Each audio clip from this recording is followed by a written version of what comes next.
Welcome to our Nerd News Now segment, and boy, do we have a lot of news to cover today. But before we get started, don't forget to... No, I up. Hold on, restart because I forgot about something. Oh, what did you do? Hey everyone, welcome back to Project Nerd, where nearly everything is reviewed and discussed. And welcome to our Nerd News Now.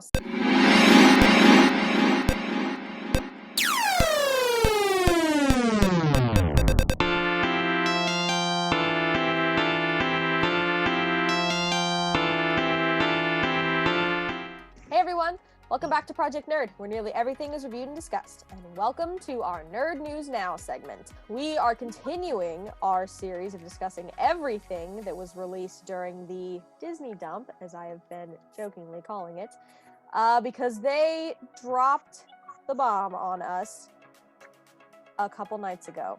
So, in this video, we are going to be discussing all of the projects that have been released regarding Marvel and Star Wars, and we will be covering trailers, casting announcements, the whole shebang. Let's get back on the train. We did our video on Disney and Pixar projects already. Go check that out. We're filming these back to back, so we've already been here for an hour. And we're starting again, so here we go. We got an official second trailer for WandaVision, and it still looks wacky as shit. It's gonna be great. It's gonna be great. For this one. Great. It's gonna be so great. It's gonna be so good. We just gotta get there. I wasn't so sure about the whole sitcom vibe before, but now I love it. I think it's so great. I'm so excited. I'm excited to see Paul Bettany come back as Vision, possibly for one last hurrah, but we'll see. We finally have a release date for it. Also, the release date is January 15th. Finally, new Marvel content. We're finally getting new Marvel content. A reason to keep paying Disney Plus. All right, here we go. All right, here we go. Listen, speaking of me, I'm going to continue to be excited because we also have a trailer for Falcon and the Winter Soldier. Anyone who knows me knows my obsession with James anything Captain America. James Buchanan Barnes. So I watched this trailer and I honestly shed a tear. I'm so excited. It looks so good. We got a release date for that too, didn't we? March. Yes, the release date for that is March 19th. March 19th. Yes. So it'll be a little over 2 months between that and WandaVision. The WandaVision might end up backing up right to Falcon and Winter Soldier, almost. Maybe like a week or two of downtime. I feel like I heard 6 for Falcon and Winter Soldier, and I heard 6 for Loki, and I don't know about WandaVision, but if they're going to be an hour, like an honest hour, then that would be good. I really hope they continue to hate each other as much as they did in Winter Soldier. Or not Winter Soldier, Civil War. But yes, I'm like, this is the content I crave. We also have a trailer for the Loki show. Yay. And a release date, well, a tentative release date of just May of 2021, but we have no actual date for that yet. But currently they're saying May. And that also looks like a wild ride. Yeah. It's Loki, man, the god of mischief. I wouldn't expect anything less. I really think these 3 shows are gonna really start to like bust open what the future of the MCU is gonna look like.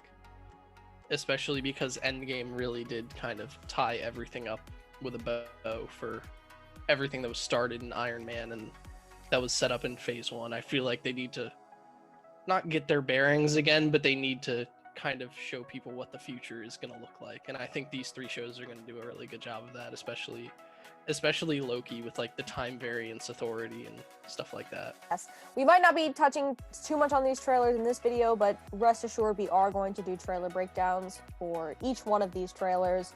I have a lot to talk about, especially with the Loki trailer, how they may or may not have compared him to a legendary criminal, but that is discussion for a later date.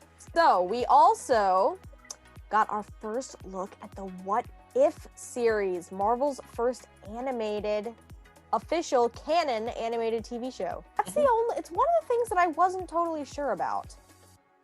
at first, but it definitely looks interesting. The three things that they touched on in the trailer were Peggy Carter as Captain America, and they did T'Challa as Star-Lord. Yep.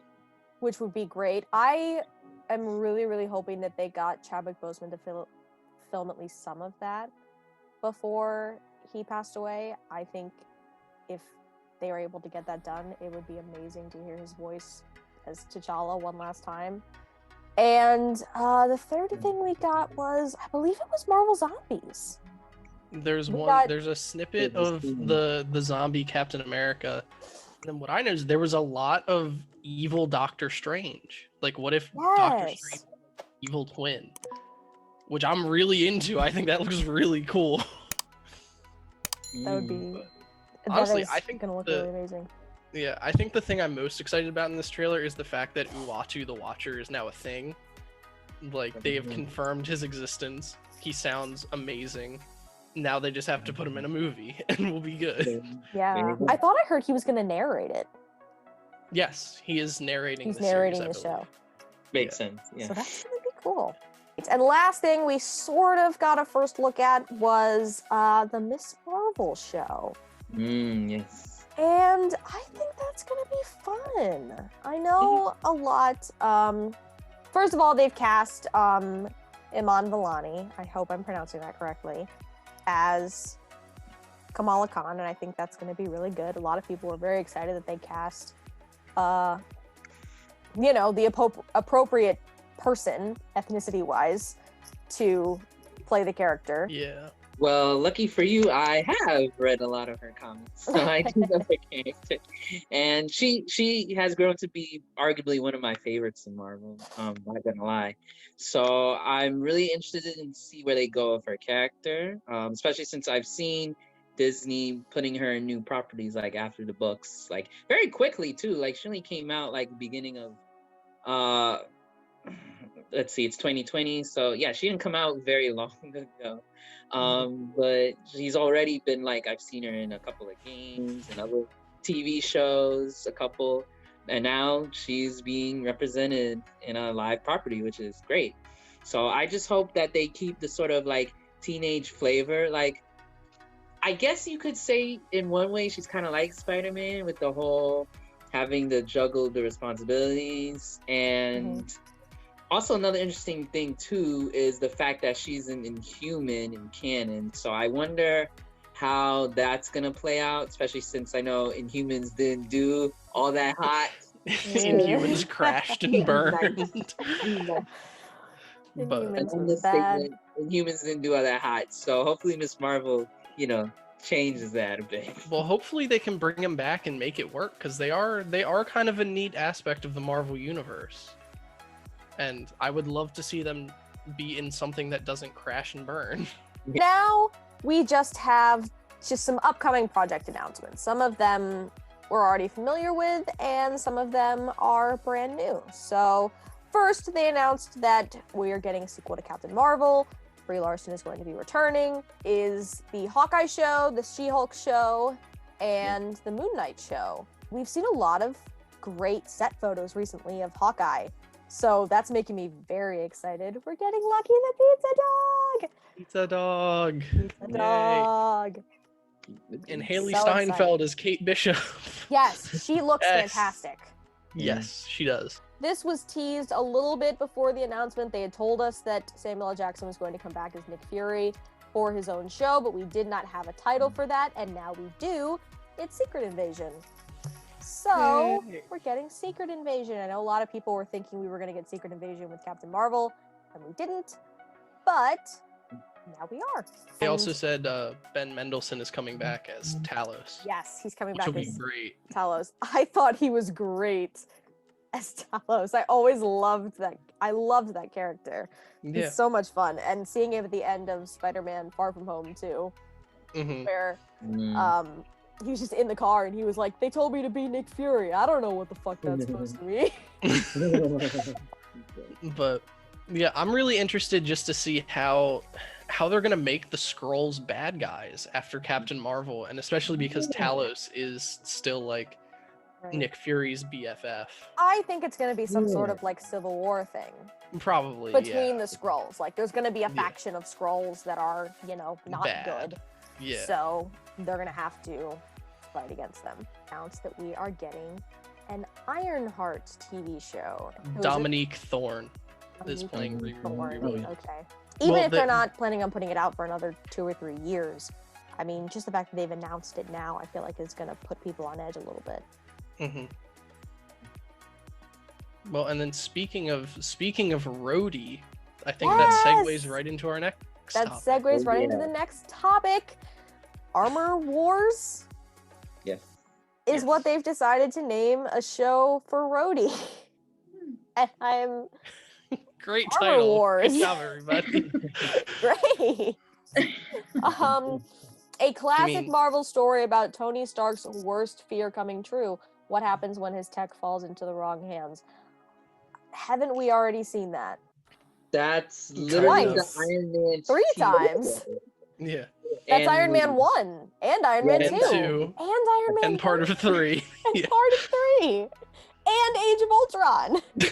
This is oh god, a classic Marvel story. Now a classic. Never been done before. Although I would be down for seeing Rhodey fight an army of Iron Man robots. That would be kind of cool. And then you could even tie it into like Ironheart, like somebody leaks all of Tony Stark's stuff onto the internet and Riri Williams gets some of it and she builds an Iron Man suit. Boom. Yeah, that would be cool if you could tie it in that way. Nathan, this is your apology for making you talk about the Beauty and the Beast prequel series, because we're now going to talk about the Guardians of the Galaxy holiday special. Yes! I'm so excited. Oh my god. I am so happy. This is going to be great. We were talking about it earlier, but I really hope this is kind of similar to the original Star Wars holiday special, where it's just Groot and his extended family standing around for 30 minutes speaking incomprehensible noises. With no subtitles. With no subtitles. But then again, I really think that the Guardians of the Galaxy is such a tight-knit group with so much heart that I think they can do a really fantastic holiday special with this. I think it's gonna be Peter trying to teach them all about Christmas. Well, it could be that. I'm thinking it's either that or it's Peter trying to come back to Earth. And they could tie in him like coming to terms with like where his mother died. And like maybe visiting her grave or something like that at the end. I think that would be a really heartfelt, sort of beautiful moment. Yeah. Also, it's not coming next holiday season. It's coming the holiday season after that. We're not getting it until 2022. I'm willing to wait. I've been waiting for Volume 3 since like what, 2017? Yeah. I'm ready. In the same vein as Guardians of the Galaxy, we're getting a series of shorts surrounding Baby Groot. I really hope the whole plot of this series, since it says there are going to be new characters, is that like the Guardians go to sell something and Baby Groot just wanders off, and that's the plot of this entire thing. Oh my god, that would be amazing. That would be amazing. Like the Guardians of the Galaxy like go to the supermarket and they lose Baby Groot and he meets everyone else in the supermarket. Yeah, he just like he gets like, or someone like comes and takes him and he has to find his way back, and every once in a while it's cutting to like the Guardians who are like, oh my god, ah! they're all having like they're all freaking out because they lost him. Straight panicking because he's gone, and he's just chilling. Rocket is completely ready to kill the other three for losing his kid. Having a great time. God, if it's not like this, I'm gonna be upset. I know. They have announced Ant-Man 3 is going to be called Ant-Man and the Wasp: Quantumania. Good. Paul Rudd, Evangeline Lilly, Michael Douglas, Michelle Pfeiffer. They've also cast Catherine Newton as Cassie Lang, which I think is a recast. Yes, they recast her from Emma Furman, who was Cassie Lang for 30 seconds in Endgame. And they announced a few months ago that Jonathan Majors was going to be Kang the Conqueror. And the final major announcement as far as projects go is the fact that we are getting another Fantastic Four. It's time. It's time. It's time. It is time. It's time for a good Fantastic Four film. Please. Marvel Fantastic Four. The day has come. Please make this movie good. A good I'm one. begging Please make this a good movie. Oh, If you do not cast John Krasinski as Mr. Fantastic, you're doing it wrong.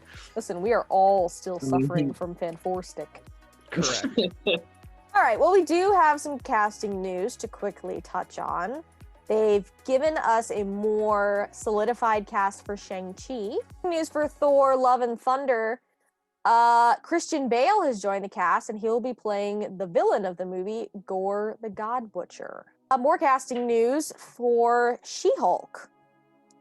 They've confirmed that Mark Ruffalo will appear, and they have also confirmed that Tim Roth is going to return. He played the Abomination in The Incredible Hulk. Yes, we are going to universe hop now, because we have talked everything we possibly can about Marvel. Well, not everything, but everything we have time for today. And we now have to talk about Star Wars. They have announced quite a few Star Wars things. I can take off my jacket now. You can shed your jacket. It's extremely warm in here.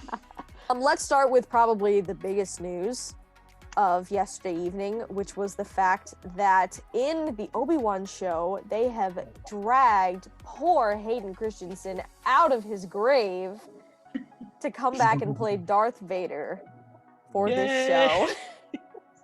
They have dragged this poor man away from his farm and back into this madness.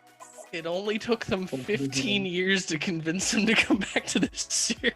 Because we absolutely demolished him, but I feel so bad about it. Because the prequels were like the worst thing ever, and now everybody remembers them from when they were a kid. And they're like, oh yeah, the prequels are great. But honestly, I don't think Hayden Christensen's a bad actor. I think George Lucas just writes really shitty dialogue. So yes, correct. I really think with a decent script, Hayden Christensen is going to do a really good job. Next, they gave us a sneak peek of their new spin-off of Star Wars The Clone Wars called The Bad Batch. Rangers of the New Republic is set within the timeline of The Mandalorian. I think that's the show about Cara Dune. Speaking of season 2 of The Mandalorian, it only took them one episode featuring Ahsoka for them to decide that people tolerated her enough to give her her own live-action show. Topic that we are going to cover is Visions. And that show is going to be, I believe, one of our first Star Wars animes. Together. We did it! We did it! We made it through! We made it through! Oh my gosh, that was so much. There's so much. I hope those Disney investors Have we been are talking happy. for like 2.5 hours? I think we have. Yes. We probably have. Oh my gosh. All right, well, thanks for tuning into this video, guys. If you haven't already, please go and check out our Disney Pixar video where we talked about all of the projects being released by those two studios. But let's be honest, we're all owned by Disney at this point. Leave a comment down below. Let us know what you guys are most looking forward to. Mine is definitely Falcon and Winter Soldier. Anything Marvel, listen, let's go. Han Solo series. Han Solo series. That's Marvel. Keep speaking it, you'll manifest it into existence. Please, I'm begging you. Oh yeah. And keep an eye out for our trailer breakdowns for the WandaVision, Falcon and Winter Soldier, and Loki trailers, because we are going to be talking more in depth about those trailers and plot points, Easter eggs that we've found, all that great stuff. So keep an eye out for those as well. We are Project Nerd, and we'll see you guys in the next video. So long.